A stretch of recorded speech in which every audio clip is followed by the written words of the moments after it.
नमस्कार दोस्तों, स्वागत है आप सभी का स्टडी ग्रांट के यूट्यूब चैनल पर। तो दोस्तों, ये जीएस का प्रैक्टिस सेट नंबर 3 है, जो दिल्ली पुलिस के लिए जो प्रैक्टिस सेट चल रहे हैं जीके के। तो ये तीसरा प्रैक्टिस सेट है। तो स्टार्ट करते हैं पहले क्वेश्चन से। पहला क्वेश्चन क्या, निम्नलिखित में से कौन सा सहायक संधि की विशेषता नहीं है? निम्नलिखित में से कौन सी सहायक संधि की विशेषता नहीं है? तो इसका राइट आंसर होगा ऑप्शन नंबर बी, देशी रियासतों की आंतरिक शासन कंपनी के अधीन होगी। ठीक है, जो देशी रियासतों की आंतरिक शासन कंपनी के अधीन होंगी। ठीक है, नेक्स्ट क्वेश्चन है क्वेश्चन नंबर 2। क्वेश्चन नंबर 2 कह रहा है, निम्न में से किस समाचार पत्र पर वर्नाकुलर प्रेस एक्ट के तहत कार्रवाई की गई थी? वह कौन सा समाचार पत्र है जिस पर वर्नाकुलर प्रेस एक्ट के तहत कार्रवाई की गई थी? तो इसका राइट आंसर होगा option number B, Bharat Mihir. ठीक है, ऑप्शन नंबर बी इसका राइट आंसर है, भारत मिहिर। नेक्स्ट क्वेश्चन है क्वेश्चन नंबर 3। क्वेश्चन नंबर 3 कह रहा है, इंडिपेंडेंस नामक समाचार पत्र किसके द्वारा प्रकाशित संपादित किया गया था? जो इंडिपेंडेंस नामक समाचार पत्र था वो किसके द्वारा संपादित किया गया था? तो इसका राइट आंसर होगा option number B, Motilal Nehru द्वारा। ठीक है, नेक्स्ट क्वेश्चन है क्वेश्चन नंबर 4। क्वेश्चन नंबर 4 कह रहा है, बाल हत्या प्रथा किसे प्रेसिडेंसी में अधिक थी? जो बाल हत्या प्रथा थी वो किस प्रेसिडेंसी में अधिक थी? तो इसका राइट आंसर होगा बंगाल प्रेसिडेंसी में। ठीक है, ऑप्शन नंबर सी इसका राइट आंसर है, बंगाल प्रेसिडेंसी। नेक्स्ट क्वेश्चन है क्वेश्चन नंबर 5। क्वेश्चन नंबर 5 है, रेशमी रुमाल षड्यंत्र किससे संबंधित है? जो रेशमी रुमाल षड्यंत्र है वो किससे संबंधित है? तो वो है मौलवी उबैदुल्ला सिंधी। ठीक है, ऑप्शन नंबर बी, मौलवी उबैदुल्ला सिंधी से। नेक्स्ट क्वेश्चन है क्वेश्चन नंबर 6। क्वेश्चन नंबर 6 कह रहा है, असहयोग आंदोलन के लिए प्रस्ताव किस कांग्रेस अधिवेशन में पारित किया गया था? जो असहयोग आंदोलन था उसके लिए प्रस्ताव किस अधिवेशन में पारित किया गया था? तो वो किया गया था कानपुर अधिवेशन में। ठीक है, ऑप्शन नंबर 20 का राइट आंसर है, कानपुर अधिवेशन। क्वेश्चन नंबर 7 कह रहा है, निम्नलिखित में से कौन पारिस्थितिकी तंत्र के विषय में सही नहीं है? कौन सा कथन है जो पारिस्थितिकी तंत्र के विषय में सही नहीं है? तो यह एक बूंद तंत्र होता है, बी, इसकी अपनी उत्पादकता होती है, सी, यह एक प्राकृतिक संसाधन तंत्र होता है, या यह एक कार्यशील इकाई होता है? तो इसका राइट आंसर होगा, ये सही नहीं है, यह एक बंद तंत्र होता है, ये सही नहीं है। ठीक है, नेक्स्ट क्वेश्चन है क्वेश्चन नंबर 8। क्वेश्चन नंबर 8 कह रहा है, निम्नलिखित में से कौन प्रसिद्ध जैविक हॉटस्पॉट है? जो कौन सा प्रसिद्ध जैविक हॉटस्पॉट है? तो वो है पश्चिमी घाट। ठीक है, पश्चिमी घाट। क्वेश्चन नंबर 9, जिस चक्र के संचालन में सौर विकिरण की महत्वपूर्ण भूमिका होती है, जिस चक्र के संचालन में सौर विकिरण की महत्वपूर्ण भूमिका होती है, तो उसे क्या कहते हैं? तो उसे कहते हैं जल चक्र। ठीक है, ऑप्शन नंबर 20 का राइट आंसर है।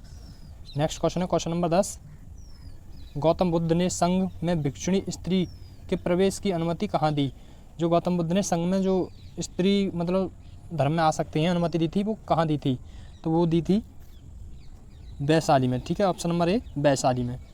नेक्स्ट क्वेश्चन है 11, भारत के किस क्षेत्र में सर्वाधिक दैनिक तापांतर पाया जाता है? भारत का कौन सा क्षेत्र है जिसमें सर्वाधिक दैनिक तापांतर पाया जाता है? तो वो है मरुस्थलीय क्षेत्र। ऑप्शन नंबर सी इसका राइट आंसर है, मरुस्थलीय क्षेत्र। Question number 12। क्वेश्चन नंबर 12 कह रहा है, 3 जनवरी को उपसौर की घटना होती है। 3 जनवरी को उपसौर की घटना होती है, तो इसका राइट आंसर होगा ऑप्शन नंबर सी, इस दिन पृथ्वी सूर्य की दूरी सबसे न्यूनतम होती है। ठीक है, पृथ्वी और सूर्य सबसे पास होते हैं, उसे उपसौर कहते हैं, और वो 3 जनवरी को होता है। ठीक है, क्वेश्चन नंबर 13, कौन सी भूकंप तरंगें सबसे अधिक विनाशकारी होती हैं? तो कौन सी भूकंप तरंगें सबसे अधिक विनाशकारी होती हैं? तो वो होती हैं एल तरंगें। ठीक है, ऑप्शन नंबर सी इसका राइट आंसर है, एल तरंगें। नेक्स्ट क्वेश्चन है क्वेश्चन नंबर 14, निम्नलिखित में से कौन सही सुमेलित है? रेड क्लिफ रेखा कहाँ पे है? भारत और पाकिस्तान के बीच में। ठीक है, तो ये वाला तो गलत हो गया। डुरंड कहाँ पे है? और मैगनी नॉट, इसमें सही पूछा है ना, तो इसका राइट आंसर होगा option number C, Maginot रेखा फ्रांस और जर्मनी के बीच में। ठीक है, ऑप्शन नंबर सी इसका राइट आंसर है। नेक्स्ट क्वेश्चन है क्वेश्चन नंबर 15। क्वेश्चन नंबर 15 कह रहा है, निम्नलिखित में से कौन सी पर्वत श्रृंखला सबसे लंबी है? जो सबसे लंबी पर्वत श्रृंखला है वो कौन सी है? तो एंडीज सबसे लंबी पर्वत श्रृंखला है। ठीक है, option number D, Andes. Question number 16 कह रहा है, किस अधिनियम द्वारा केंद्रीय बजट को राज्यों के बजट से अलग कर दिया गया था? जो कौन सा अधिनियम था जिसके द्वारा केंद्रीय बजट को राज्य के बजट से अलग कर दिया गया था? तो वो था ऑप्शन नंबर बी, भारत शासन अधिनियम 1919। ठीक है, government of India act 1990। Next question है क्वेश्चन नंबर 17। क्वेश्चन नंबर 17 कह रहा है निम्नलिखित में से किस योजना के आधार पर संविधान सभा का गठन हुआ था। संविधान सभा का गठन हुआ था, वो हुआ था option number A, cabinet mission योजना के तहत। ठीक है, कैबिनेट मिशन योजना। Question number 18। क्वेश्चन नंबर 18 कह रहा है अंतरिम सरकार के गठन की घोषणा कब की गई थी। जो अंतरिम सरकार थी उसके गठन की घोषणा कब हुई थी, तो 24 अगस्त 1946 को। Question number 19। क्वेश्चन नंबर 19 कह रहा है निम्नलिखित में से कौन सा कथन सही है। तो सही पूछा है, इसमें कौन सा है, तो देखिए पढ़िए। तो इसमें पहला कह रहा है जब राज्य में राष्ट्रपति शासन लागू हो तो संसद को संबंधित राज्य के लिए राज्य सूची पर कानून बनाने की शक्ति प्राप्त हो जाती है। राष्ट्रपति शासन लागू होने पर संसद को, हाँ तो ये सही है। ठीक है, राष्ट्रपति शासन लागू हो जाता है तो संसद राज्य के विषयों पर कानून बना सकती है। ठीक है, दूसरा कथन कह रहा है राष्ट्रपति शासन के उपरांत भी संसद द्वारा बनाया गया कानून प्रभावी रहता है, तो ये भी सही है। ठीक है, तो इसका राइट आंसर है ऑप्शन नंबर सी, फर्स्ट और सेकंड दोनों। नेक्स्ट क्वेश्चन है क्वेश्चन नंबर 20। क्वेश्चन नंबर 20 कह रहा है अनुच्छेद 54 का संबंध निम्नलिखित में से किससे है। अनुच्छेद 54 का संबंध किससे है, तो वो है भारत के राष्ट्रपति के निर्वाचन से। ठीक है, नेक्स्ट क्वेश्चन है क्वेश्चन नंबर 21। क्वेश्चन नंबर 21 कह रहा है निम्न कथनों को कौन सा गलत है, इन कथनों में से गलत कौन सा है। ठीक है, तो देखिए पहला देखते हैं, पहला क्या कह रहा है राज्य लोक सेवा आयोग के सदस्य व अध्यक्षों की नियुक्ति राज्यपाल द्वारा की जाती है, ये सही है। जो राज्य लोक सेवा आयोग के अध्यक्ष व सदस्य होते हैं उनकी नियुक्ति कौन करता है, राज्यपाल। ठीक है, दूसरा कथन कह रहा है ये सही है पहला। दूसरा कह रहा है राज्य लोक सेवा आयोग के अध्यक्ष या सदस्य को पुनः नियुक्त नहीं किया जा सकता, हाँ एक बार पद पर रहने के बाद दोबारा नियुक्त नहीं किया जा सकता। ठीक है, तीसरा कह रहा है राज्य लोक सेवा आयोग के अध्यक्ष या सदस्यों के वेतन भत्ते राज्य संचित निधि से दिए जाते हैं जबकि पेंशन बाहर। दूसरा और चौथा देखते हैं, चौथा क्या कह रहा है राज्य लोक सेवा आयोग के सदस्य व अध्यक्षों को पद से हटाने की शक्ति राज्यपाल के पास नहीं है, तो ये भी सही है, राज्यपाल के पास नहीं है। किसके पास है पता है, राष्ट्रपति के पास। तो इसमें सी गलत लगा, सी गलत है। ठीक है, ऑप्शन नंबर सी इसका राइट आंसर है। बढ़ते हैं नेक्स्ट क्वेश्चन पर। क्वेश्चन नंबर 22 वित्त आयोग के संबंध में निम्न कथनों पर विचार कीजिए और उपयुक्त में से कौन सा कथन गलत है। ठीक है, तो देखिए वित्त आयोग में एक अध्यक्ष व 2 सदस्य होते हैं, ये गलत है। ठीक है, अगला क्वेश्चन कह रहा है इनका कार्यकाल राष्ट्रपति के आदेश के तहत तय होता है, ये सही है। इनकी पुनर्नियुक्ति नहीं हो सकती, तो ये गलत है। ठीक है, तो इसका राइट आंसर हुआ, इसमें पूछा है गलत। ठीक है, तो गलत कौन कौन से होंगे, ये गलत है और ये भी गलत है। तो इसका राइट आंसर होगा पहला और तीसरा। ठीक है, क्वेश्चन नंबर 23। क्वेश्चन नंबर 23 कह रहा है निम्न में से कौन आरबीआई की मौद्रिक नीति के मात्रात्मक उपकरण हैं। जो आरबीआई की मौद्रिक नीति होती है उसके मात्रात्मक उपकरण कौन कौन से हैं, तो वैधानिक तरलता का अनुपात ये होता है। ठीक है, नगद आरक्षित अनुपात ये भी होता है, खुले बाजार की क्रियाएं ये भी है। तो इसका राइट आंसर कौन सा होगा, ऑप्शन नंबर डी, पहला दूसरा और तीसरा। ठीक है, नेक्स्ट क्वेश्चन है क्वेश्चन नंबर 24। क्वेश्चन नंबर 24 कह रहा है प्रधानमंत्री किसान संपदा योजना का मुख्य उद्देश्य क्या है। प्रधानमंत्री किसान संपदा योजना का मुख्य उद्देश्य क्या है, तो इसका मुख्य उद्देश्य है खाद्य प्रसंस्करण को बढ़ावा देना। ठीक है, खाद्य प्रसंस्करण को बढ़ावा देना। नेक्स्ट क्वेश्चन है क्वेश्चन नंबर 25। क्वेश्चन नंबर 25 कह रहा है निम्नलिखित में से कौन सी समिति FRBM अधिनियम से संबंधित है। कौन सी समिति है जो FRBM अधिनियम से संबंधित है, तो इसका राइट आंसर होगा option number D, NK Singh समिति। ठीक है, नेक्स्ट क्वेश्चन है क्वेश्चन नंबर 26। क्वेश्चन नंबर 26 कह रहा है निम्न में से कौन सा संस्थान न्यूनतम समर्थन मूल्य यानी MSP के बारे में भारत सरकार को सिफारिश करता है।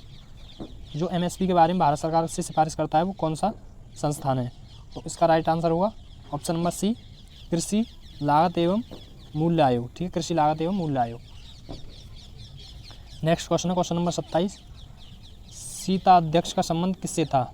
सीता अध्यक्ष का संबंध किससे था, तो इसका राइट आंसर होगा ऑप्शन नंबर सी, भूमि कर विभाग। ठीक है, भूमि कर विभाग। नेक्स्ट क्वेश्चन है क्वेश्चन नंबर 28। क्वेश्चन नंबर 28 कह रहा है कश्मीर के क्षेत्रीय इतिहास का संजीवरण मिलता है। जो कश्मीर का क्षेत्रीय इतिहास था उसका संजीवरण कहाँ मिलता है, तो इसका राइट आंसर होगा ऑप्शन नंबर डी, राजतरंगिणी में। ठीक है, राजतरंगिणी पुस्तक है उसमें मिलता है, और ये लेखक कौन है इसके, तो कल्हड़ थे। ठीक है, राजतरंगिणी के लेखक कल्हड़। नेक्स्ट क्वेश्चन है क्वेश्चन नंबर 29, सिजदा व पैबोस प्रथाओं की शुरुआत निम्न में से किसने की थी? जो सिजदा और पैबोस प्रथाएं किसने शुरू की थी? तो ये शुरू की थी बलबन ने, ठीक है। ऑप्शन नंबर 20 का राइट आंसर है बलबन द्वारा। नेक्स्ट क्वेश्चन है क्वेश्चन नंबर 30, उत्वी कौन था? उत्वी कौन था? तो इसका राइट आंसर होगा उत्वी था एक इतिहासकार, ठीक है, इतिहासकार। ऑप्शन नंबर ए इसका राइट आंसर है। नेक्स्ट क्वेश्चन है क्वेश्चन नंबर 31, शेर शाह के बारे में कौन सा कथन सत्य है? शेर शाह के बारे में सत्य कथन कौन सा है? तो इसका राइट आंसर होगा शेर शाह का मकबरा दिल्ली में था, ठीक है। ऑप्शन नंबर सी इसका राइट आंसर है। नेक्स्ट क्वेश्चन है क्वेश्चन नंबर 32, किस प्रसिद्ध शासक के द्वारा आमुक्तमाल्यदा लिखी गई? जो आमुक्तमाल्यदा ग्रंथ था वो किसके द्वारा लिखा गया था? तो इसका राइट आंसर होगा ऑप्शन नंबर सी कृष्णदेव राय द्वारा, ठीक है, कृष्णदेव राय। नेक्स्ट क्वेश्चन है क्वेश्चन नंबर 33, क्वेश्चन नंबर 33 कह रहा है दिल्ली सल्तनत के सभी सुल्तानों में सर्वाधिक समय तक शासन किसने किया था? जो दिल्ली सल्तनत थी उसके जो शासक थे उन्हें सर्वाधिक शासनकाल करने वाला कौन सा शासक था? तो वो किया था बहलोल लोदी ने, ठीक है। ऑप्शन नंबर ए इसका राइट आंसर है बहलोल लोदी। नेक्स्ट क्वेश्चन है क्वेश्चन नंबर 34, निम्नलिखित में से कौन सा पदार्थ केंद्रक में सर्वाधिक मात्रा में पाया जाता है? कौन सा पदार्थ है जो केंद्रक में सर्वाधिक मात्रा में पाया जाता है? तो वो होता है प्रोटीन, ठीक है। ऑप्शन नंबर बी इसका राइट आंसर है प्रोटीन। नेक्स्ट क्वेश्चन है क्वेश्चन नंबर 35, प्रकाश संश्लेषण की प्रकाशिक अभिक्रियाएं क्लोरोप्लास्ट में कहाँ संपन्न होती हैं? जो प्रकाश संश्लेषण की प्रकाशित अभिक्रियाएं होती हैं वो क्लोरोप्लास्ट में कहाँ संपन्न होती हैं? तो वो होती हैं ग्रेना में, ठीक है। ऑप्शन नंबर इसका राइट आंसर है ग्रेना। नेक्स्ट क्वेश्चन है क्वेश्चन नंबर 36, क्वेश्चन नंबर 36 कह रहा है हेलोफाइट्स होता है। जो हेलोफाइट्स होते हैं वो क्या होते हैं? तो वो होते हैं वे पौधे जो लवणों वाली मिट्टी में उगते हैं। ऑप्शन नंबर डी इसका राइट आंसर है वे पौधे जो लवणों वाली मिट्टी में उगते हैं। नेक्स्ट क्वेश्चन है क्वेश्चन नंबर 37, क्वेश्चन नंबर 37 है निम्न में से कौन सा टेस्ट एड्स के लिए किया जाता है? PCR, एक तो PCR किया जाता है, ठीक है, और एक CD की जाती है और एक किया जाता है एलिसा टेस्ट, ठीक है। तो 1, 3, 4, ठीक है। तो ऑप्शन नंबर डी इसका राइट आंसर है, ये 3 टेस्ट किए जाते हैं। नेक्स्ट क्वेश्चन है क्वेश्चन नंबर 38, क्वेश्चन नंबर 38 कह रहा है निम्न में से कौन सा रुधिर प्लाज्मा में कोई एंटीबॉडी नहीं होती? कौन सा रुधिर वर्ग है, कौन सा ब्लड ग्रुप है जिसमें रुधिर प्लाज्मा में एंटीबॉडी नहीं पाई जाती? तो इसका राइट आंसर होगा ऑप्शन नंबर सी AB, ठीक है।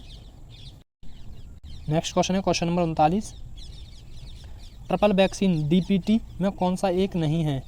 जो ट्रिपल वैक्सीन DPT में से कौन सा एक नहीं है? तो इसका राइट आंसर होगा ऑप्शन नंबर बी पीलिया, ठीक है। नेक्स्ट क्वेश्चन है क्वेश्चन नंबर 40, अल्फा कण का द्रव्यमान हीलियम के एक अणु के बराबर होता है, ठीक है। अल्फा कण का द्रव्यमान हीलियम के एक अणु के बराबर होता है। इसके आवेश किसके बराबर होते हैं? तो इसके आवेश होते हैं 2 प्रोटोनों के बराबर, ठीक है, 2 प्रोटोनों के बराबर। नेक्स्ट क्वेश्चन है क्वेश्चन नंबर 41, क्वेश्चन नंबर 41 कह रहा है न्यूटन के किस गतिकी नियम के बल का व्यंजक प्राप्त होता है? न्यूटन का कौन सा गति का नियम है जिससे बल का व्यंजक प्राप्त होता है? तो वह है ऑप्शन नंबर बी द्वितीय गति का नियम, ठीक है। नेक्स्ट क्वेश्चन है question number 42, silicon, germanium, carbon आदि पदार्थों की प्रतिरोधकता ताप बढ़ाने पर क्या होती है? एक तो सिलिकॉन हो गया, जर्मेनियम और कार्बन, इन पदार्थों की प्रतिरोधकता ताप बढ़ाने पर क्या होगा? प्रतिरोधकता घटेगी या बढ़ेगी ताप बढ़ाने पर? तो इसका राइट आंसर होगा ऑप्शन नंबर ए बढ़ती है, ठीक है। ताप बढ़ाओगे तो इनकी प्रतिरोधकता भी बढ़ेगी। नेक्स्ट क्वेश्चन है क्वेश्चन नंबर 43, निम्न में से किस तत्व का सर्वाधिक समस्थानिक होता है? किस तत्व का सर्वाधिक समस्थानिक होता है? तो ये होता है पोलिनियम का, ठीक है, पोलिनियम। नेक्स्ट क्वेश्चन है क्वेश्चन नंबर 44, हाइड्रोजन को जलाने से क्या बनेगा? जो हाइड्रोजन को जलाएंगे तो क्या बनेगा? तो पानी बनता है, ठीक है। ऑप्शन नंबर ए इसका राइट आंसर है पानी बनता है। नेक्स्ट क्वेश्चन है क्वेश्चन नंबर 45, ग्रेफीन होता है, तो ग्रेफीन होता है कैसा होता है? तो कार्बन का नैनो प्रतिरूप होता है, ठीक है, ग्रेफीन कार्बन का नैनो प्रतिरूप होता है। क्वेश्चन नंबर 47, विश्व रक्तदान दिवस कब मनाया जाता है? जो विश्व रक्तदान दिवस है वो कब मनाया जाता है? तो 14 जून को, ठीक है। ऑप्शन नंबर डी इसका राइट आंसर है 14 जून। क्वेश्चन नंबर 47, क्वेश्चन नंबर 47 कह रहा है निम्नलिखित को सुमेलित करें, ठीक है। तो ये मतलब मिलाना है किसका संबंध किससे है। तो देखिए पहला कह रहा है प्लाज्मा अनुसंधान संस्थान कहाँ पे है, तो ये है प्लाज्मा अनुसंधान संस्थान गांधीनगर में, ठीक है, इसका इससे मिला दो। दूसरा कह रहा है राष्ट्रीय समुद्र विज्ञान संस्थान कहाँ पे है, जो राष्ट्रीय समुद्र विज्ञान संस्थान है वो कहाँ पे है, तो इसका राइट आंसर होगा ये चौथा, ये यानी पणजी, ये राष्ट्रीय समुद्र विज्ञान संस्थान है पणजी यानी गोवा में, ठीक है। तीसरा कह रहा है सी केंद्रीय खाद्य प्रौद्योगिकी अनुसंधान संस्थान कहाँ पे है, जो फूड कॉरपोरेशन ये है अनुसंधान, ये कहाँ पे है, तो ये है मैसूर, ठीक है, मैसूर में। और भारतीय मौसम विज्ञान, तो मौसम विज्ञान हो गया दिल्ली में। तो ए का हो गया 1, बी का हो गया 4 और सी का हो गया 2 और डी का हो गया क्या 3। बढ़ते नेक्स्ट क्वेश्चन पर, क्वेश्चन नंबर 48। क्वेश्चन नंबर 48 कह रहा है पंचरात्र का संबंध किस धर्म से है, जो पंचरात्र होते हैं उनका संबंध किस धर्म से है, तो इसका संबंध है वैष्णव धर्म से, ठीक है, वैष्णव धर्म से। नेक्स्ट क्वेश्चन है क्वेश्चन नंबर 49। एकमात्र भारतीय है जिसे रसायन के क्षेत्र में नोबेल पुरस्कार प्रदान किया गया है, एकमात्र भारतीय हैं जिन्हें रसायन में नोबेल मिला है, तो वो हैं वेंकटरमन राधाकृष्णन, ठीक है। Next question, question number 50। भारतीय नौसेना की पहली महिला पायलट लेफ्टिनेंट शिवांगी स्वरूप बनी, वो किस राज्य की रहने वाली हैं, जो शिवांगी हैं वो किस राज्य की रहने वाली हैं, तो इसका राइट आंसर होगा बिहार। ऑप्शन नंबर ए इसका राइट आंसर है बिहार।